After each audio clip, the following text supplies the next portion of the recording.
Uthecani wa njanjo ni ũngũ iria iriho ya gutigirira thĩ yothe ni ahota kung'ethanira na murimu wa coronavirus uria kwa ihinda riri no urathie na mbere na gutherema.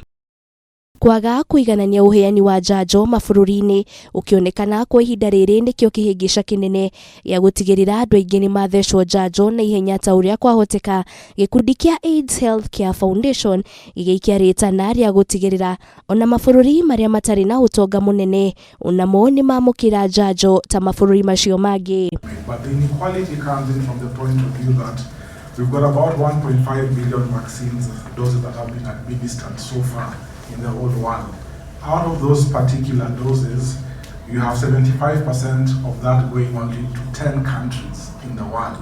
So 75% of all the vaccinations have happened in only 10 countries in the world. Gikundi giki ni kiuritie ruhonge rwa COVAX na ruria rukoretwo rukihe mabũrũri maingi gitaro-ini kia Afrika njanjo kumathomithia uria mangihota gukorwo magithondekera njanjo niguo gutigirira o bũrũri ni wahota kung'ethanira na king'uki giki undu umwe na guteithiriria mabũrũri maria marigainie.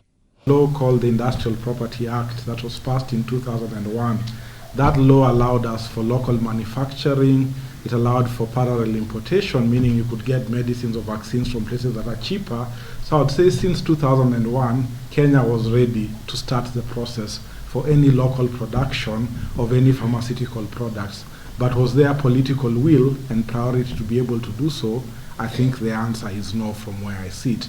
And so we have the ability to be able to do so, and I believe we have the resources. Much more which need to be done, even as it comes to manufacturing, not just the antigen themselves, but again, the whole lot of what is required for you to be able to have a shot in the arm of all the people we will hope to vaccinate in vaccinating our world. Bũrũri wa Kenya uhotete gukorwo heanite njanjo ya mbere kuri andu 971,243 na andu 471 niyo marikitie kwamukira njanjo ya keri. That's the same question you're posing to the Kenyan government to say, beyond getting vaccines from the COVAX facility, show us what other efforts you're doing to be able to either negotiate directly with pharmaceutical companies or to be able to form a group or some solidarity with other African countries to be able to push for local manufacturing. So we shouldn't just be sitting back and saying, maya mokite o riria andu 142 monikanite na murimu wa COVID-19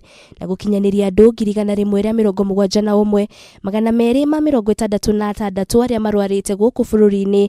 Gikiro kia ugwatania gikirugamira gicunjĩ gĩa 5.4 harĩ 100, andu 16 makihona. Namba ya andu othe mahonete ari 117,039, arwaru 16 magikua. Namba ya andu othe makuite ari 3,206. Ngiribotera Kameme TV, ritoroko ni Wanjiru wa Foro.